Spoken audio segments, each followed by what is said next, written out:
तो चलिए शुरू करेंगे। कांग्रेस की स्थापना और बिहार देखेंगे। तो सबसे पहले कांग्रेस की स्थापना कब होती है? तो भारतीय राष्ट्रीय कांग्रेस, पूरा नाम आईएनसी, इंडियन नेशनल कांग्रेस।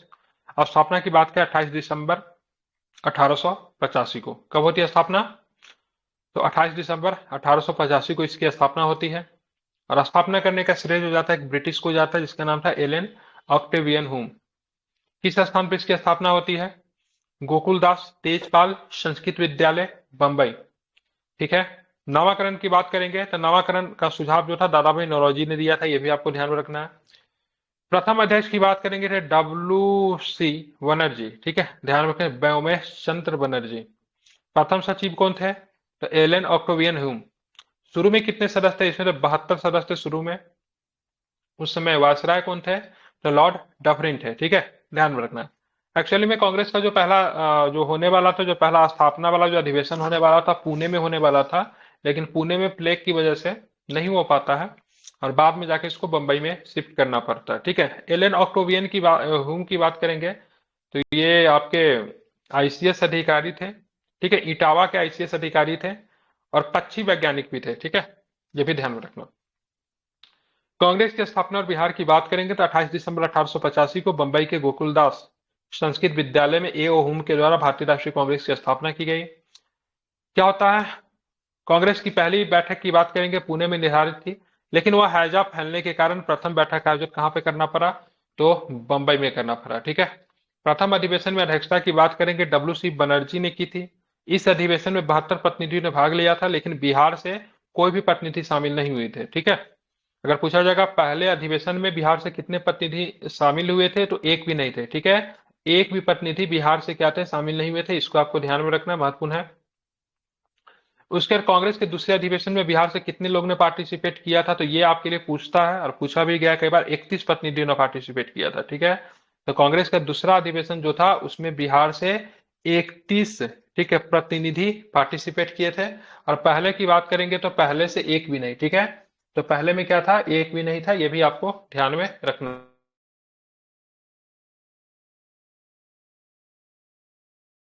तो पहले प्रतिनिधि की बात करेंगे, पहले अधिवेशन की बात करेंगे, एक भी नहीं। और दूसरे में अगर बात करेंगे तो 31। ठीक है, तो दूसरे में बात करेंगे 31 थे। ठीक है। अब बात है कांग्रेस के अन्य प्रतिनिधि की, कांग्रेस के अन्य अधिवेशन की बात करेंगे तो जो महत्वपूर्ण है जो बिहार में हुआ था, तो बिहार में कितने अधिवेशन हुए थे, क्या बताएंगे? ठीक है, तो बिहार में 3 थे। कौन कौन थे? तो बिहार में 3 थे। सबसे पहले 27वां अधिवेशन कहाँ पे हुआ? बांकीपुर पटना में हुआ। और कब हुआ? 1912 में। ठीक है, तो 27वां होता है 1912 में। और फिर 10 साल के बाद 37वां होता है। ठीक है, तो 27वां, 37वां और 54वां। ठीक है, 3 अधिवेशन की बात करेंगे, आपको बिहार में आपको देखने को मिलता है। ठीक है, तो सबसे पहले 27वां 1912 में बांकीपुर पटना। और इसके अध्यक्ष कौन थे, तो क्या बताएंगे? RN मधोलकर। कौन थे इनके अध्यक्ष? तो इनके अध्यक्ष थे RN मधोलकर। ठीक है। 37वां अधिवेशन की बात करेंगे तो 1922 में हुआ। कहां पे हुआ, तो ध्यान में रखना, गया में हुआ। और इसके अध्यक्ष जो था सिया दास थे, चितरंजन दास। इसको आपको ध्यान में रखना है। ठीक है। 54वां अधिवेशन की बात करेंगे तो 1940 में हुआ। कहां पे हुआ? रामगढ़ में, जो कि वर्तमान झारखंड में आपको देखने को मिलता है। और ये अधिवेशन की बात करेंगे तो यहाँ पे जो थे अबुल कलाम आजाद थे। कौन थे? तो अबुल कलाम आजाद की बात करेंगे तो यहाँ पे इस अधिवेशन की अध्यक्षता कर रहे थे। ठीक है, तो तीनों अधिवेशन आपको बिहार में याद होना चाहिए, 27 नंबर, 37 नंबर, 54 नंबर। ठीक है, फिर से रिपीट कर रहा हूँ, 27, 37, 54। 27 1912 में, 37 1922 में, 54वां की बात करेंगे 1940 में। सबसे पहले बांकीपुर पटना में हुआ, फिर गया में हुआ, फिर रामगढ़ झारखंड में हुआ। ठीक है, RN माधोलकर थे पहले में। ठीक है, दूसरे में थे चितरंजन दास। और तीसरे में जो थे मौलाना अबुल कलाम आजाद। ये कांग्रेस की स्थापना अब हो चुकी है, इसको आपको ध्यान में रखना है। अब यहाँ पे देखेंगे बंग भंग स्वदेशी आंदोलन और बिहार। ठीक है, बंग भंग, जिसको बंगाल का विभाजन जिसको कह लीजिए, उसी के क्रम में आपको स्वदेशी आंदोलन चलता है। और उस समय बिहार और बंगाल सब एक ही हुआ करता था, तो बिहार पे भी उसका असर आपको देखने को पड़ा। ठीक है, इसको आप ध्यान में रखेंगे। क्या होता है, तो बंगाल विभाजन की घोषणा की बात करेंगे, कब होती है? महत्वपूर्ण तारीख है, बताइए कब होती है बंगाल विभाजन की घोषणा, क्या बताएंगे? तो बंगाल विभाजन की घोषणा की बात करेंगे 20 जुलाई 1905 ईस्वी को होती है। उस समय तत्कालीन वायसराय की बात करेंगे तो कौन थे? करजन। क्या नाम था उसका?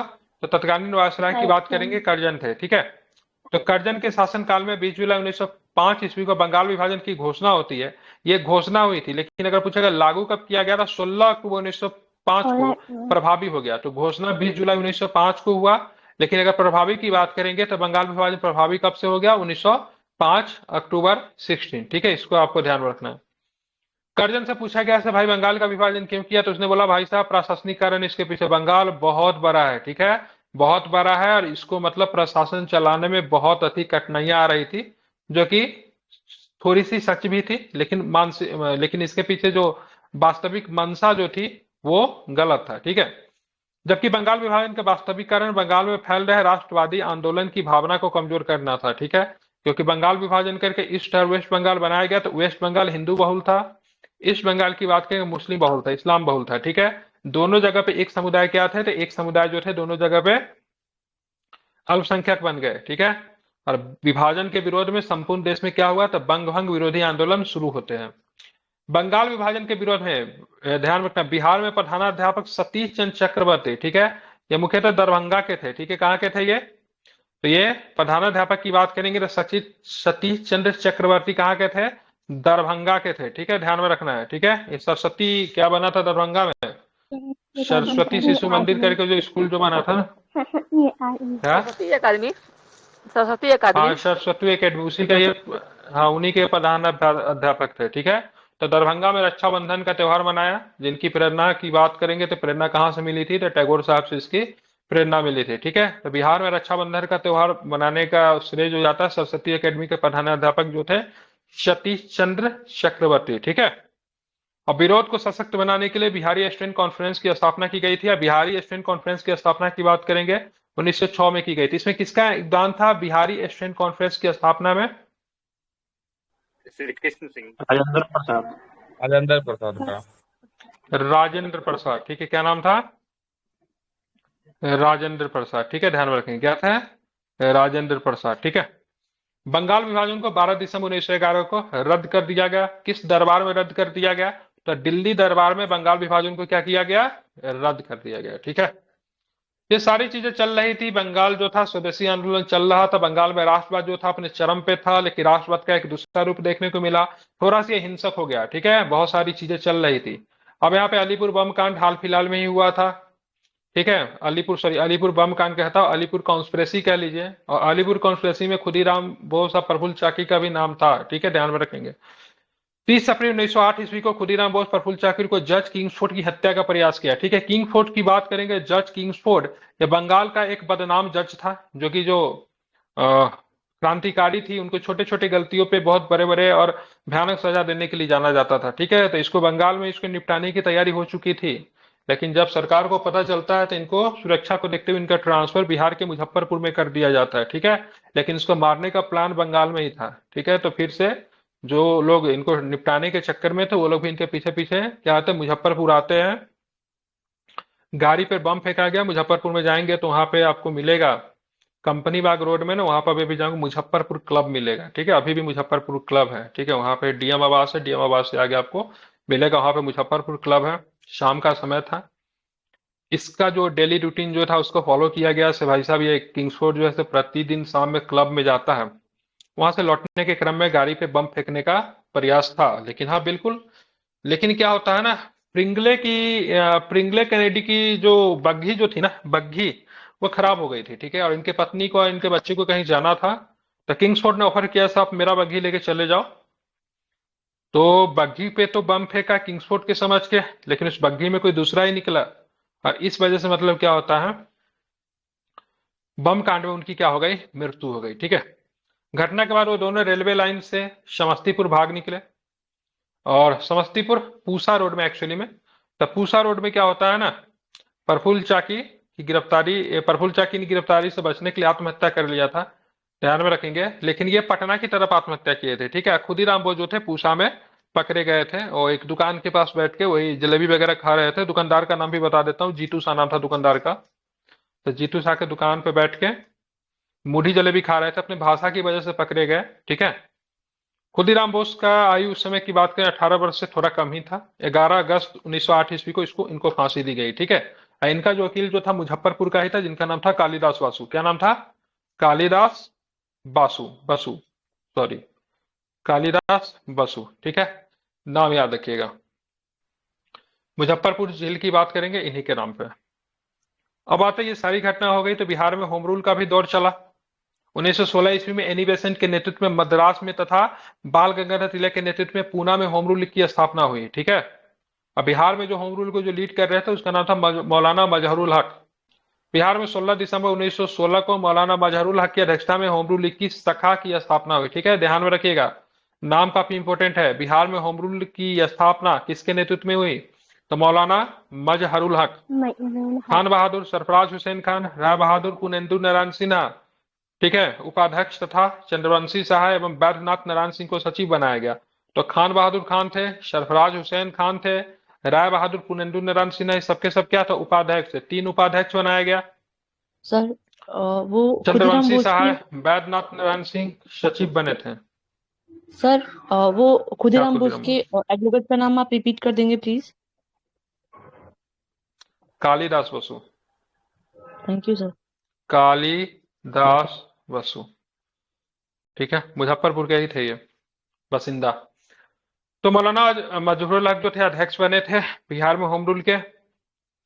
खान बहादुर कह लीजिए, सरफराज हुसैन खान और राय बहादुर पुनेंदु नारायण सिन्हा की बात के उपाध्यक्ष बने थे तथा चंद्रवंशी शाह एवं बैद्यनाथ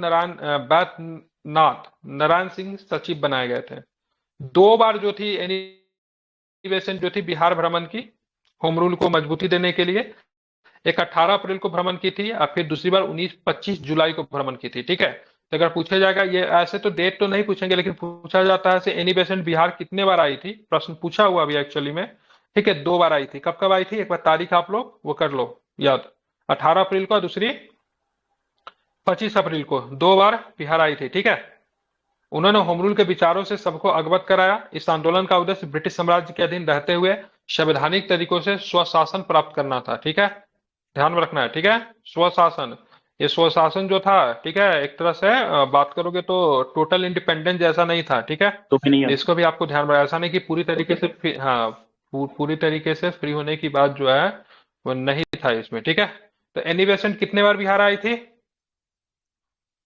2 बार। बिहार में होम रूल के अध्यक्ष कौन थे? किन्हें बनाया गया था? तो मौलाना मजहरुल हक, ठीक है, और सरफराज हुसैन खान, राय बहादुर, पुनेंदु नारायण सिन्हा और खान बहादुर जी को क्या बनाया गया था? उपाध्यक्ष थे, ठीक है। चंद्रवंशी शाह एवं बैद्यनाथ नारायण सिंह को क्या बनाया गया था? सचिव बनाए गए थे, ठीक है। अब आते हैं चंपारण। चंपारण अपने आप में काफी अधिक महत्वपूर्ण है। चंपारण में किसानों के लिए 3 कठिया प्रणाली प्रचलित थी। इसके तहत किसानों को प्रत्येक 20 खट्टे पे, ठीक है, 3 किट्ठे पे क्या करना पड़ता था? नील की खेती करनी पड़ती थी, ठीक है। एक होता बिग्घा, बिग्घा में होता 20 कट्ठा, ठीक है। तो लगभग 3/20 भाग में किसकी खेती करनी पड़ती थी? नील की खेती करनी पड़ती थी, ठीक है। किसकी खेती? तो नील की खेती करनी होती थी। बात करेंगे इस व्यवस्था के प्रति किसानों में काफी आक्रोश था क्योंकि नील की फसल भूमि को क्या बनती थी? बंजर बना रही थी, जो कि आर्थिक रूप से काफी शोषक थी। अब क्या होता? 1916 में हो रहा होता लखनऊ अधिवेशन, जिसकी अध्यक्षता कौन कर रहे थे? अंबिका चरण मजूमदार। मुरली बरहवा गांव का एक व्यक्ति था जिनका नाम था राजकुमार शुक्ल, ठीक है। तो इनका गांव का नाम कई बार पूछा गया, तो गांव का नाम आप लोग ध्यान में रखो। क्या नाम था राजकुमार शुक्ल के गांव का नाम? मुरली बरहवा। मुरली बरहवा गांव जो था, ठीक है, ध्यान में रखना है। तो वहां पे मतलब राजकुमार शुक्ल जो थे पहुंचे, वहां पे किसान थे उस गांव के, लेकिन उनका उतना पहुंच नहीं था, तो उनको पहुंचने में जो मदद किया था, इनका नाम था बचकिशोर प्रसाद।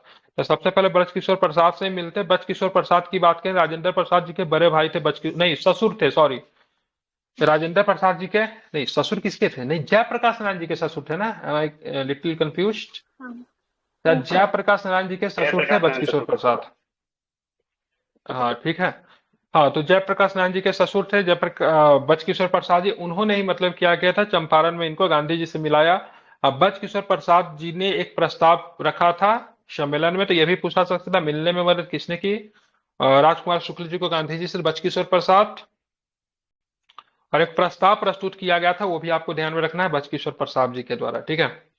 राजकुमार शुक्ल ने महात्मा गांधी जी को बिहार आकर क्या? ये सर राजकुमार शुक्ल जी किस जिला से थे? कौन सा डिस्ट्रिक्ट है? चंपारण, चंपारण, चंपारण। उस समय पूर्वी पश्चिमी नहीं था, ठीक है, उस समय पूर्वी पश्चिम नहीं था। अगर वर्तमान स्वरूप में देखेंगे तो मोतिहारी के, ठीक है, वर्तमान में मोतिहारी जिला की घटना है ये, ठीक है, अभी ध्यान में रखना है। अभी के संदर्भ में देखेंगे तो मोतिहारी, क्या अभी वर्तमान में पूर्वी चंपारण में पड़ता है, में पड़ता है। हाँ, मोतिहारी किधर पड़ता है देख लो ना, मोतिहारी की घटना है ये। सर इसमें मोतिहारी दिया हुआ है तो है। अरे उस समय सीधे चंपारण था, उस समय पश्चिमी चंपारण पूर्वी चंपारण नहीं था, ठीक है, यहाँ पे तो पश्चिमी चंपारण दिया हुआ अभी, ठीक है, यहाँ पे पश्चिमी लेकिन शायद ये मोतिहारी जिला था उस समय, मोतिहारी जिला की घटना है, ठीक है। अब हो सकता है मुरली भरावा पश्चिमी में आ गया और दूसरी बात है, लेकिन उस समय मोतिहारी की घटना है। जो घटना जो होता है, गांधी जी पहुंचते मोतिहारी पहुंचते हैं, ठीक है। हो सकता है अभी मुरली भरावा जो नैका जो डिलिमिटेशन वगैरह कुछ भी कहिए उसमें पश्चिमी में चला गया होगा, दूसरी बात है। अभी देख लीजिए अभी मुरली भरावा कहाँ पे, लेकिन गांधी जी उस समय मोतिहारी पहुंचते हैं, ठीक है, इतना ध्यान में रखना है। उस समय मोतिहारी ही थी, चंपारण का जो जिला मुख्यालय वगैरह था ना, मोतिहारी ही थी। तो राजकुमार शुक्ल ने महात्मा गांधी जी को बिहार आकर किसानों की समस्या सुनने के लिए आमंत्रित किया। तो गांधी जी कैसे कैसे पहुंचे वो आपको जरा ध्यान में देखिए, मोतिहारी पहुंचा लिखा हुआ है ना यहाँ पे, मोतिहारी पहुंचा। मैं उस समय से आपको बोल रहा हूँ, भले ही अभी पश्चिमी चंपारण में चला गया होगा, दूसरी बात है। तो देखिए गांधी जी कलकत्ता से चले, 10 अप्रैल 1917 को पटना पहुंचे, ठीक है, और उनको चंपारण पहुंचने में उनको लग गया 5 दिन, ठीक है। अब 15 अप्रैल 1917 को चंपारण पहुंचे वो। चंपारण में कहां पे पहुंचे? मोतिहारी पहुंचे, ठीक है। मुरली भरावा गांव की वर्तमान स्थिति क्या है, आई हैव नो आइडिया, लेकिन डेट टाइम की बात करें, घटना चंपारण की थी, और चंपारण में कहां पे थी? तो मोतिहारी की थी, क्योंकि वहां पे जो ब्रिटिश का जो जिला मुख्यालय था, ठीक है, वो मोतिहारी में हुआ करता था। गांधी जी पे जो मुकदमा चला वो भी मोतिहारी में ही चला, ठीक है।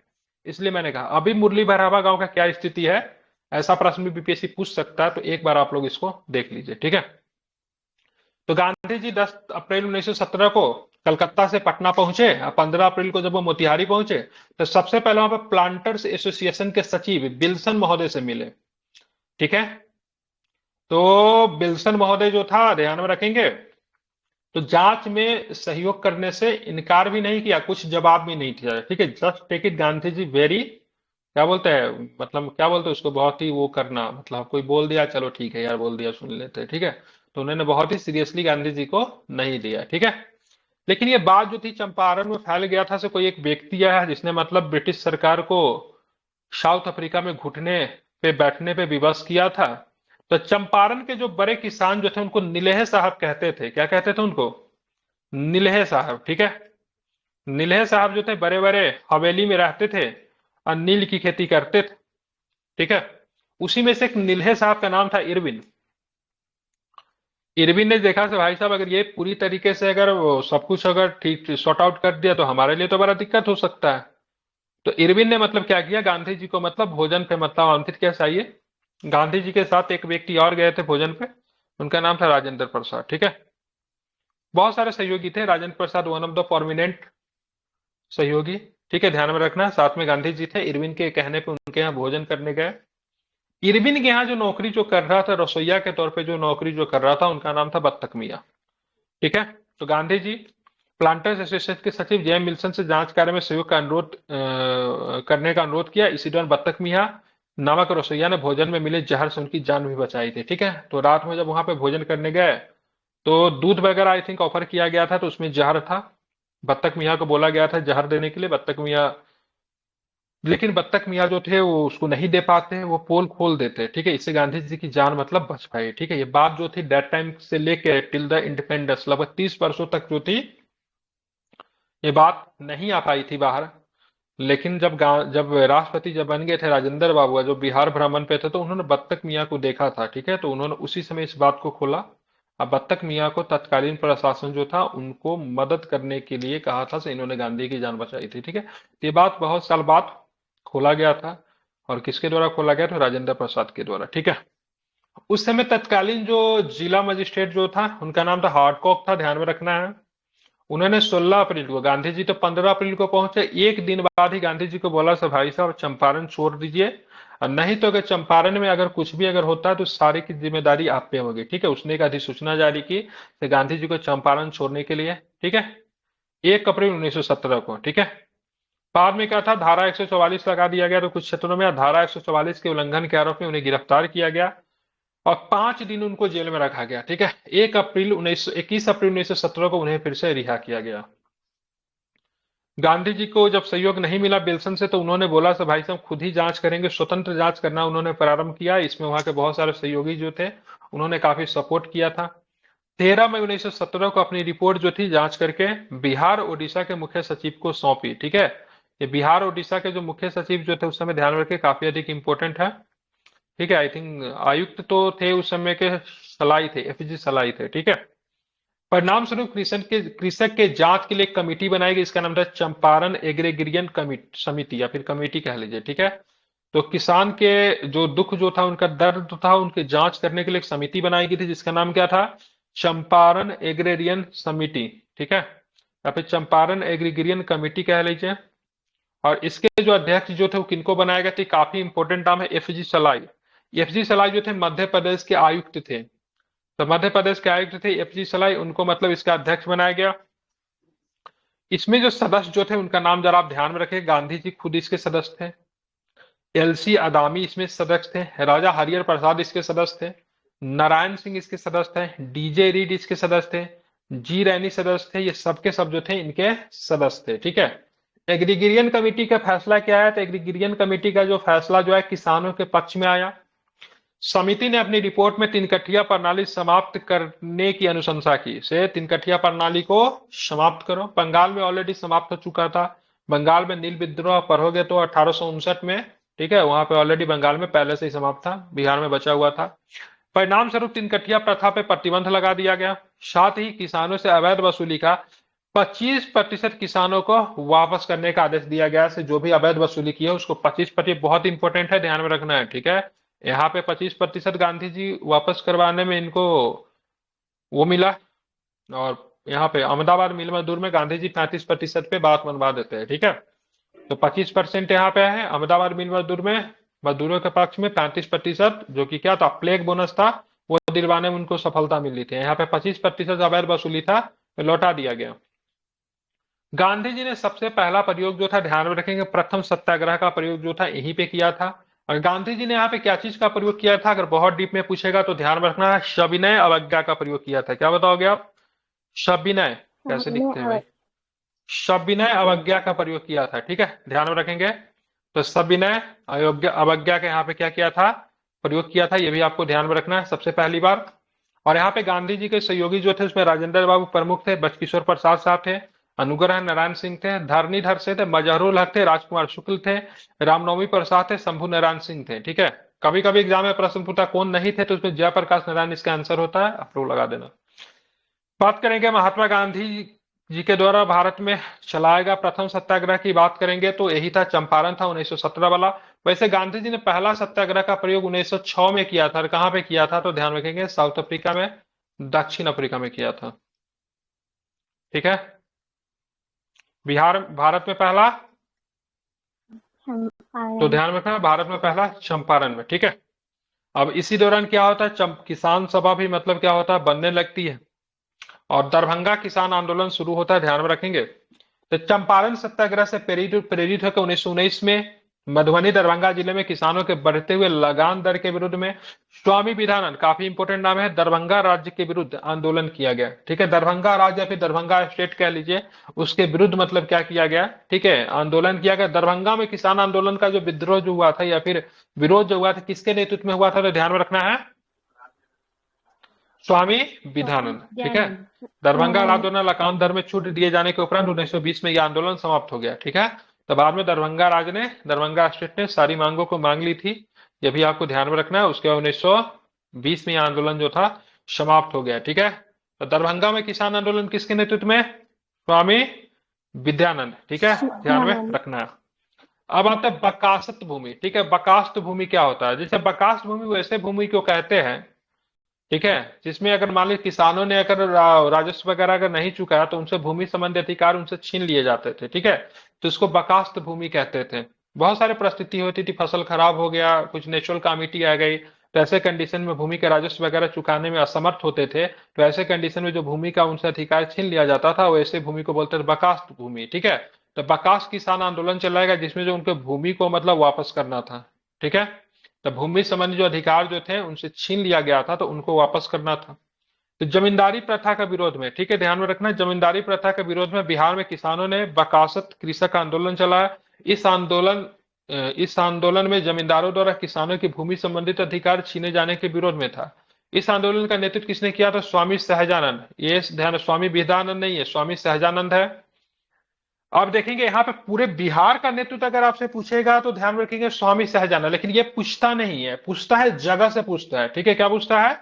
जगह से पूछ देगा, से बताओ गया से कौन था, दरभंगा से कौन था, ऐसे प्रश्न पूछेंगे। ठीक है, वैसे बिहार में अगर सबसे बड़ा किसान नेता, बिहार में नहीं संपूर्ण भारत में अगर बात करेंगे तो कुछ ही थे किसान नेता जो सबसे बड़े थे, जैसे रंगा साहब थे, स्वामी सज्जानंद सरस्वती बड़े नेता थे। ठीक है, लेकिन ये जगह जगह पे ये बकास्त भूमि जो था आंदोलन जो था शुरू हुआ, और इसी क्रम में गया में जो थे उनका नाम था यदुनंदन शर्मा। तो ये काफी महत्वपूर्ण है, कई बार पूछा जाता है, 4-5 नाम दे देंगे, अब बोलेंगे लगाओ टिक लगाओ। ठीक है, तो ये जरा आप लोग ध्यान में रखना। ठीक है, गया में कौन थे? यदुनंदन शर्मा। दरभंगा और सारण में कौन थे? यमुनाकारी। ठीक है, तो यमुनाकारी साहब की बात करेंगे, दरभंगा और सारण से थे। अनवारी से बात करेंगे तो राहुल संकीर्त्यान। तो ये काफी इंपॉर्टेंट नाम है, इसका जरा ध्यान में रखेंगे। फिर से रिपीट करो, अनवारी। अनवारी से कौन थे? राहुल संकीर्त्यान। दरभंगा और सारण से यमुनाकारी। अंबारी होना चाहिए, अंबारी बोलते हाँ, अनवारी भी कहते हैं, अंबारी भी कहते हैं, दोनों सही है। ठीक है, कहाँ पे पड़ता था अंबारी या फिर अनवारी? हाँ ठीक है, छपरा में पड़ता था। ठीक है, ध्यान में रखना। उसके बाद स्वामी सहजानंद सरस्वती तो ओवरऑल लीडिंग में थे ही। ठीक है, तो ये बहुत बसाकत किसान आंदोलन से प्रश्न कई बार पूछा गया है, इसको आप ध्यान में रखेंगे। अब आते बिहार में, आप देखोगे तो किसान सभा भी बनने लगी थी। ठीक है, तो सबसे पहला प्रयास की बात करेंगे 22-23 में की गई थी, तो ये भी आपको ध्यान में रखना है। इसमें जिनका योगदान था शाह मोहम्मद जुबैर की अध्यक्षता में बिहार में किसान सभा का प्रथम प्रयास 1922-23 में शाह मोहम्मद जुबैर की अध्यक्षता में किसान सभा का गठन किया गया, और श्री कृष्ण सिंह इसके उपाध्यक्ष बनाए गए थे। सिद्धेश्वरी चौधरी एवं नंद किशोर सिंह जो थे इसके सचिव बनाए गए थे। तो 1922-23 में भी कोशिश किया गया था मुंगेर में शाह मोहम्मद जुबैर की अध्यक्षता में। ठीक है, ये पहला प्रयास था, बिहार में किसान सभा बनेंगे। इसके उपाध्यक्ष कौन थे? तो ध्यान रखेंगे श्री कृष्ण सिंह थे, और सिद्धेश्वरी चौधरी एवं नंद किशोर प्रसाद सिंह की बात करेंगे, इसके सचिव थे। लेकिन जो बेहतर कोशिश जो किया जाता है 1928 में किया जाता है। 1928 में स्वामी सहजानंद सरस्वती ने बिहटा पटना में औपचारिक किसान सभा की स्थापना की। ठीक है, तो 1928 में स्थापना होता है, लेकिन इसको पूरी तरीके से जब इसको स्थापना की बात करेंगे, औपचारिक रूप से स्थापना की बात करेंगे, सॉरी अच्छे तरीके से स्थापना की बात करेंगे तो 1929 में जाना पड़ेगा। कहाँ? तो सोनपुर के मेला में। ठीक है, तो 22-23 में कोशिश किया गया, किसके द्वारा कोशिश किया गया? तो ध्यान रखना है, शाह मोहम्मद जुबैर के द्वारा। 1928 में स्वामी सहजानंद सरस्वती ने बिहटा पटना में औपचारिक किसान सभा का उद्घाटन कर दिया, लेकिन इसकी स्थापना की बात करेंगे कहाँ पे होता था? ध्यान रखना है, तो सोनपुर के मेला में 1929 में। ठीक है, और इस समय अध्यक्षता कौन कर रहे थे? तो स्वामी सहजानंद सरस्वती इसकी अध्यक्षता कर रहे थे। इसके सचिव की बात करेंगे तो श्री कृष्ण सिंह इनके सचिव थे। तो अगर पूछा जाएगा विधिवत प्रांतीय किसान सभा की स्थापना कब की गई, तो 1929 में की गई। ठीक है, अगर पूछेगा प्रयास कब किया गया था, तो प्रयास किया गया था 1922-23 में किया गया था। ठीक है, अगर पूछेगा औपचारिक किसान सभा की स्थापना की गई, तो औपचारिक रूप से किसान सभा की स्थापना 1928 में। हालांकि ये पूछेगा नहीं। ठीक है, पूछता है ये या फिर पूछता है ये। ठीक है, ये 28 वाला नहीं पूछता। अब बात करें बिहार में किसान आंदोलन में कार्यानंद शर्मा जी का योगदान था, राहुल संकीर्त्यान थे, लेखक भी थे, पंचानंद शर्मा थे, यदुनंद शर्मा थे। ठीक है, ध्यान में रखना है, ये काफी इंपोर्टेंट नाम है। बिहार का दूसरा जो पहला तो 1929 में पहला अधिवेशन हुआ। बिहार प्रांतीय किसान सभा का दूसरा अधिवेशन पुरुषोत्तम दास टंडन की अध्यक्षता में 1934 ईस्वी में होता है। ठीक है, ध्यान में रखना है। ठीक है, कहाँ पे होता है दूसरा अधिवेशन? कहाँ पे होता है? गया में सर। दूसरा की बात करेंगे गया। ठीक है, तीसरा की बात करेंगे हाजीपुर में होता है। ठीक है, तो ध्यान में रखना है, तीसरा अधिवेशन की बात करेंगे तो स्वामी सहजानंद सरस्वती की अध्यक्षता में 1935 में हाजीपुर होता है। तो ये थोड़ा इसको आपको डेट जरा ध्यान में रखना पड़ेगा। सबसे पहले 1929 में, फिर 19 में 1934 में और फिर 1935 में। ठीक है, 1929 की बात करेंगे तो कहाँ पे सोनपुर मेला में। 1934 की बात करेंगे तो गया में था, जहाँ पे ध्यान में रखना है, काफी इंपोर्टेंट है। क्या नाम था इनका? पुरुषोत्तम दास टंडन थे। और 1935 वाला की बात करेंगे, हाजीपुर में थे। हाजीपुर सहजानंद। ठीक है, तो ध्यान में रखें, हाजीपुर वाला ध्यान में रखना है। तो स्वामी सहजानंद सरस्वती यहाँ पे खुद ही चले आते हैं। ठीक है, अब यहाँ पे देखेंगे साल था 1936 का। कार्यानंद शर्मा, नाम काफी इंपोर्टेंट है, रट लीजिए। ठीक है, कार्यानंद शर्मा के नेतृत्व में मुंगेर के बरहिया टाल में बिहार प्रांतीय किसान सभा ने जमींदारी उत्पीड़न विरुद्ध संघर्ष किया। ठीक है, तो ध्यान में रखना है। तो बरहिया टाल आंदोलन का नेतृत्व किसने किया था मुंगेर के? तो कार्यानंद शर्मा ने। ये जमींदारों के खिलाफ था। ठीक है, ध्यान में रखना है। अब तो बहुत जगह पे प्रांतीय सभा जब बन रही थी, किसान सभा जब बन रही थी, तब इन सब का इच्छा था से एक जगह मिले और एक राष्ट्रीय स्तर का एक अखिल भारतीय किसान सभा का गठन करे। ठीक है, और इसी को देखते हुए लखनऊ में एक मीटिंग होती है। डिफरेंट जगह से जो किसान सभा के लोग जो थे वो आए थे, देश के विभिन्न हिस्सों से। और 1936 में लखनऊ में स्वामी सहजानंद की अध्यक्षता में, ठीक है, अखिल भारतीय किसान सभा का गठन किया गया, जिसमें सचिव जो थे एमजी रंगा साहब थे, जो कि आंध्र प्रदेश से आते थे। ठीक है, तो एमजी रंगा साहब सचिव थे। अध्यक्ष की बात करेंगे तो कौन थे? तो क्या बताएंगे? तो स्वामी सहजानंद सरस्वती जो थे इसके अध्यक्ष थे। ठीक है, कहाँ पे ये अखिल भारतीय किसान सभा की स्थापना की बात करेंगे, कहाँ पे हुई तो क्या बताएंगे? तो 1936 में होता है। कहाँ पे होता है? लखनऊ में होता है। ठीक है, ये जो था एक राष्ट्रीय स्तर पे था, मतलब इसका उद्देश्य था, किसान सभा का मुख्य उद्देश्य क्या है? तो किसानों की समस्या को राष्ट्रीय स्तर पर लाना तथा उसका समाधान करना। क्योंकि कहीं न कहीं से किसानों की समस्या जो थी राष्ट्रीय स्तर पर नहीं आ रही थी, कांग्रेस इनके मुद्दों को नहीं उठा रही थी। क्योंकि मैंने क्या बताया था, कांग्रेस में बैठे हुए लोग जो थे वो क्या थे? ज्यादातर जो थे क्या थे? जमींदार वर्ग के लोग थे। ठीक है, लैंडलॉर्ड थे। ये किसान आंदोलन जो था पूरी तरह किसके खिलाफ था? तो जमींदारी प्रथा के खिलाफ था। तो कांग्रेस इस चीजों को ध्यान में नहीं रख रही थी। हाँ बिल्कुल। तो बिहार प्रांतीय किसान सभा के सम्मेलन की बात करेंगे तो पहला तो 1929 में होता है। कहाँ पे होता है तो क्या बताओगे? कहाँ पे होता है? सोनपुर मेला। दूसरा की बात करेंगे तो ध्यान रखना, पुरुषोत्तम दास टंडन इसकी अध्यक्षता करते हैं। 1934 में 5 वर्षों के बाद कहाँ पे होता है? गया में होता है। तीसरा की बात करेंगे तो कहाँ पे होता है? हाजीपुर में होता है। 1935 में किसके नेतृत्व में? तो स्वामी सहजानंद सरस्वती जी के नेतृत्व में। ठीक है, प्रमुख किसान नेता की बात करेंगे तो जरा इस पे ध्यान दीजिए, बॉक्स जो है से काफी अधिक इंपॉर्टेंट है, भूलेंगे नहीं। यदुनंदन शर्मा कहाँ से थे तो क्या बताएंगे?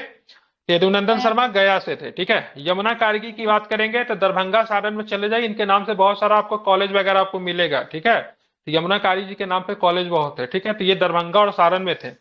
राहुल संकीर्तन की बात करेंगे, ध्यान रखना, अंबारी। ठीक है, छपरा या सिवान कह लीजिए, दोनों था। ठीक है, छपरा ही कहिए, उसमें छपरा ही था, सिवान तो आई थिंक बाद में बना है। तो अनवारी कह लीजिए फिर अंबारी, दोनों उसी का नाम था। ये वहां से बिलोंग करते थे। कार्यानंद शर्मा की बात करें, मुंगेर से थे। बरहिया टाल में जो होता है जमींदारों के खिलाफ जो होता है, उसकी नेतृत्व जो थे यही कर रहे थे कार्यानंद शर्मा। एक बार फिर से रिपीट कर रहा हूँ, बताइएगा यदुनंद शर्मा कहाँ से थे? कार्य क्षेत्र गया। यमुना कारी दरभंगा सारण। और राहुल संकीर्तन अनवारी सिवान सर। और कार्यानंद शर्मा की बात करेंगे कहाँ पे थे? मुंगेर से।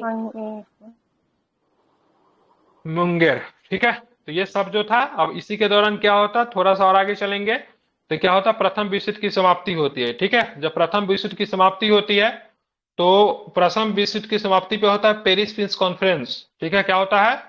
पेरिस पीस कॉन्फ्रेंस, ठीक, जिसको बोलते हैं पेरिस शांति सम्मेलन। ठीक है, अब पेरिस शांति सम्मेलन जब चल रहा था तो उसी में 2 संधि होती है पेरिस शांति सम्मेलन के अंतर्गत ही। एक होती है वर्साय की संधि, ठीक है, जो कि पेरिस पीस कॉन्फ्रेंस का हिस्सा है। एक जो होती है शेवर्स की संधि। ठीक है, ये दोनों संधि जो थी बड़ा खतरनाक था, क्योंकि दोनों राष्ट्र को पंगु बनाने की बात चल रही थी। ठीक है, यही सेवर्स की संधि जो थी किसके साथ होती है? तो तुर्की के साथ होती है, सेवर्स की संधि होती है। ठीक है, तुर्की में दैट टाइम कौन सा एम्पायर था? तो ऑटोमन एम्पायर था। ये भी आपको ध्यान में रखना है।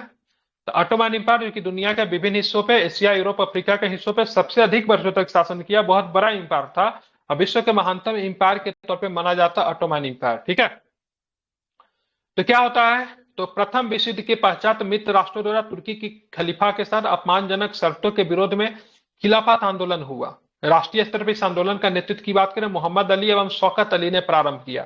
अब बोलोगे सर ये आंदोलन केवल भारत में ही हुआ, तो नहीं, ये आंदोलन उन सारे ही राष्ट्रों में हुआ जहां पर मुसलमानों की संख्या थी। नहीं केवल भारत में अपितु विभिन्न जगहों पे आंदोलन जो था शुरू हुआ, क्योंकि मुस्लिम जगत में, इस्लाम जगत में, ठीक है, पैगंबर साहब के बाद दूसरे स्तर के जो प्रमुख जो व्यक्ति जो माने जाते थे, खलीफा था, काफी सम्मान था मुस्लिम संप्रदाय में।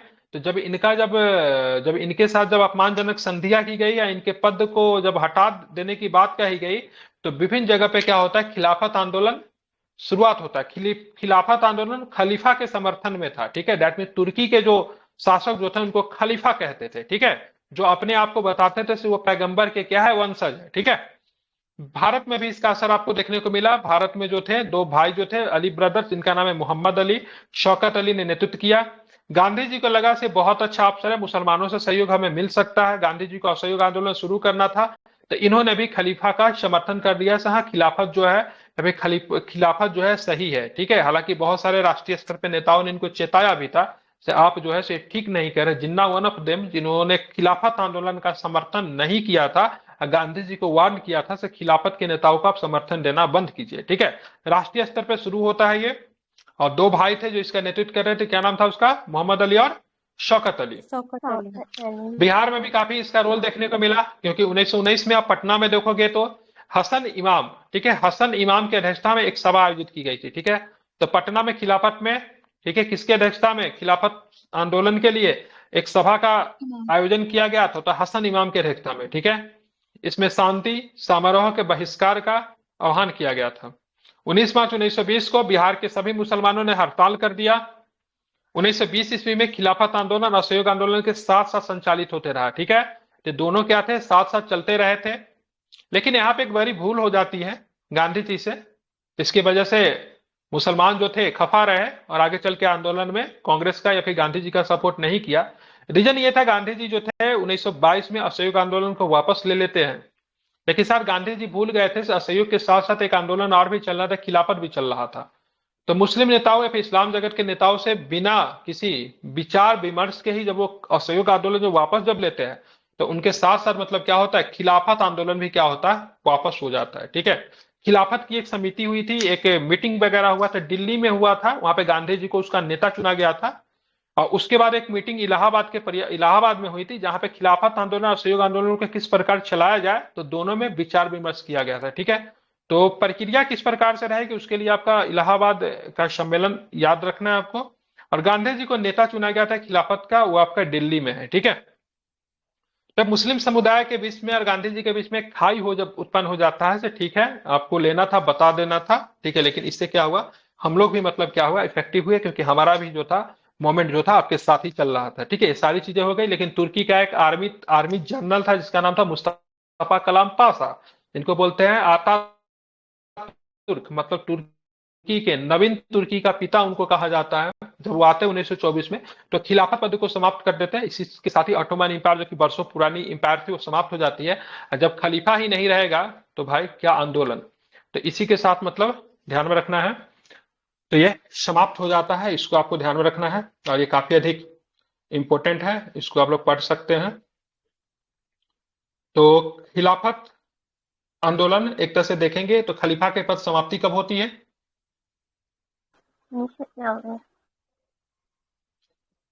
बिल्कुल ठीक है, बिल्कुल। तो इसको आपको ध्यान में रखना है, काफी अधिक इंपॉर्टेंट है। 1924 आपको ध्यान में रखना है, ठीक है। खलीफा पद को समाप्त कर देने के कारण खिलाफत आंदोलन स्वतः निष्प्रभावी हो गया, ठीक है। इसको आपको ध्यान में, आप पढ़ेंगे हम लोग असहयोग वगैरह, ये खत्म कर देता हूं, फिर हम लोग राष्ट्रीय आंदोलन और बिहार बाद में देखेंगे, ठीक है। तब ये सारी चीजें चल रही थी, तो देश में क्या होता है, असहयोग आंदोलन और बिहार के भी बारे में आपको जानना चाहिए, क्योंकि असहयोग आंदोलन और साथ में खिलाफत तो साथ में ही चल रहा था, ठीक है।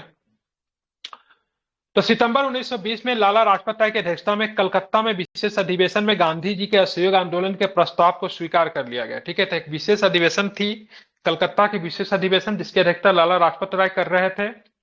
वहां पे गांधी जी का असहयोग संबंधी प्रस्ताव को रखा जाता है, और जो वहां के लोग जो थे उन्होंने इस प्रस्ताव को क्या किया, स्वीकार किया, ठीक है। और साथ में आगे का जो ध्यान में रखना है, एक अधिवेशन होता है जिसको नागपुर के अधिवेशन के तौर पे हम लोग जानते हैं। 1920 में सिया दास के द्वारा असहयोग का प्रस्ताव प्रस्तावित किया गया, ध्यान में रखना है। अब विजय रघुवाचारी की अध्यक्षता में इसे पुनः स्वीकृत गई। तो 2-3 चीजें आपको ध्यान में रखनी है। सबसे पहले विशेष अधिवेशन जब बुलाया गया था कलकत्ता वाला, उसकी अध्यक्षता कौन कर रहे थे? तो लाला लाजपत राय कर रहे थे। यहाँ पे गांधी जी का असहयोग आंदोलन के प्रस्ताव को स्वीकार किया गया था, लेकिन स्वीकृति नहीं मिली थी।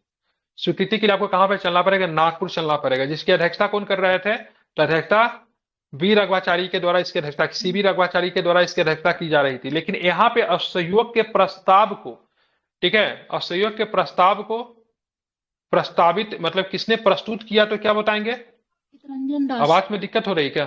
चित्तरंजन दास सर। हाँ ठीक है, तो क्या बताएंगे? चित्तरंजन दास। ठीक है, बिल्कुल। उसके बाद 1920 में ही क्या होता है? इसको मंजूरी दे दी जाती है। ठीक है, अब यहाँ पे देखेंगे 1920 में ही आप देखोगे तो बिहार में भी ना क्या था, यहाँ पे प्रांतीय अधिवेशन चल रहा था, क्योंकि बिहार का अपनी कांग्रेस पार्टी थी, सेंट्रल स्तर पे अपनी थी। तो बिहार में इससे पूर्व बिहार प्रांतीय सम्मेलन में 12वें अधिवेशन भागलपुर में राजेंद्र प्रसाद की अध्यक्षता में असहयोग के ऊपर बल दिया गया था। तो 12वें अधिवेशन भागलपुर में हुआ था, ये बिहार प्रांतीय कांग्रेस का था, ध्यान में रखना। इसकी अध्यक्षता कौन कर रहे थे? तो राजेंद्र बाबू।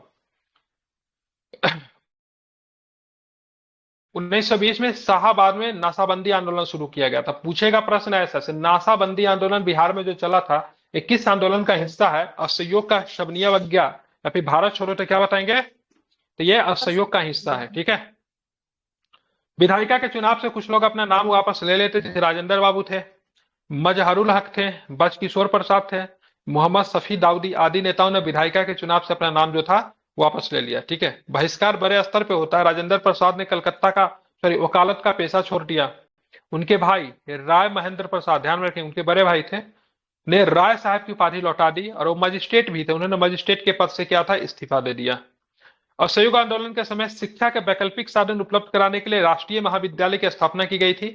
राष्ट्रीय महाविद्यालय के जो प्राचार्य जो बनाए गए थे, तो प्राचार्य कौन थे? तो राजेंद्र बाबू थे। काफी इंपॉर्टेंट है, VBI है, इसको आपको ध्यान में रखना है। ठीक है, अब यहाँ पे बोलोगे सर राष्ट्रीय महाविद्यालय की स्थापना की कब, ध्यान में रखना है, तो कब की गई थी? तो ड्यूरिंग द असहयोग आंदोलन। ठीक है, 1921 में। बिल्कुल ठीक है, तो 1921 में। ठीक है, ध्यान में रखना है।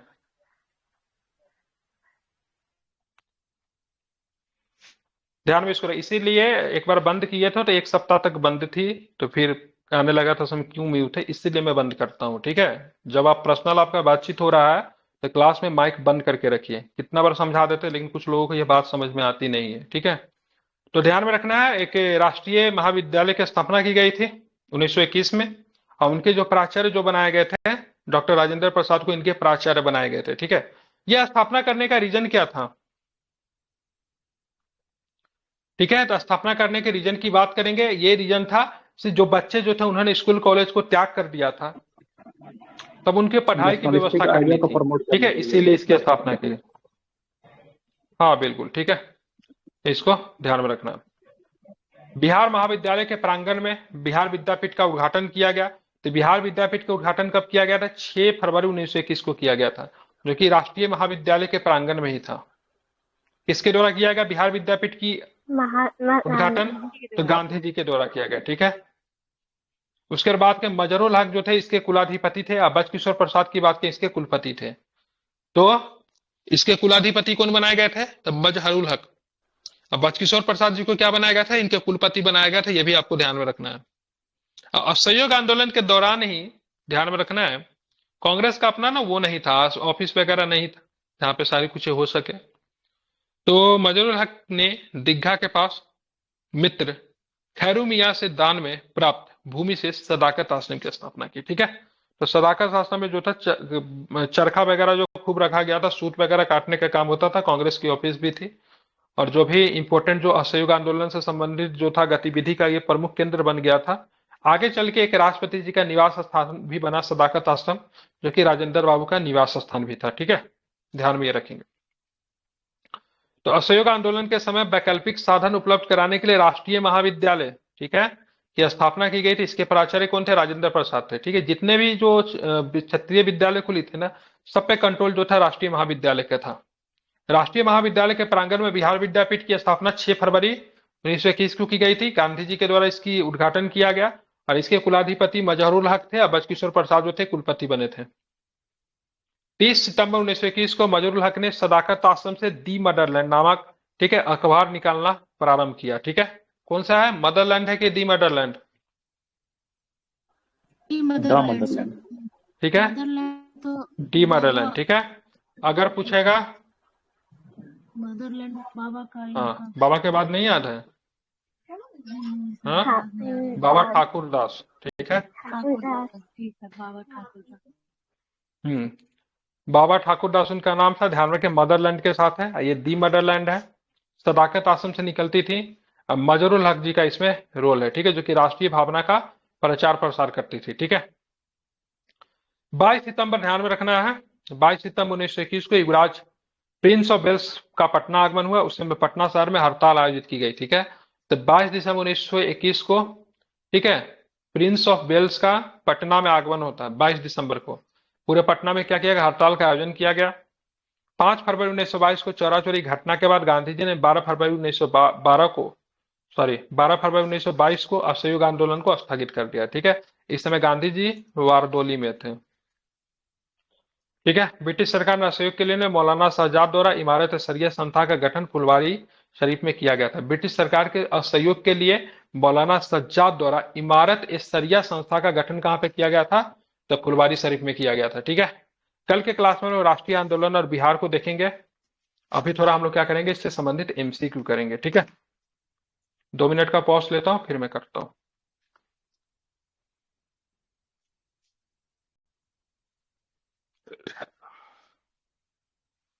चलो चलो घूम रहे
आवाज आ रही क्या?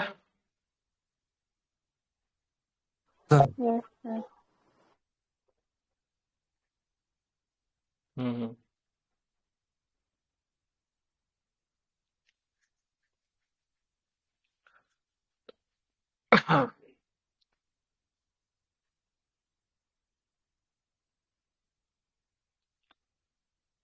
लाइट बहुत देर से कटी हुई, क्यों नहीं क्यों?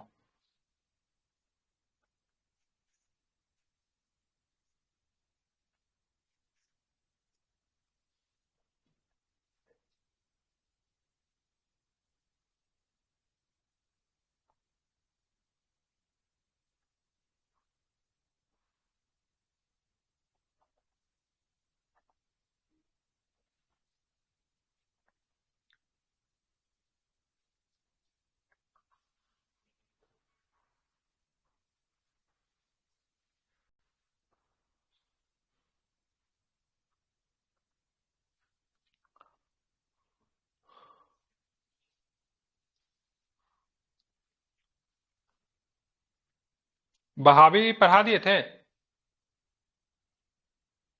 हाँ, हो गया था ना? No. हो गया सर।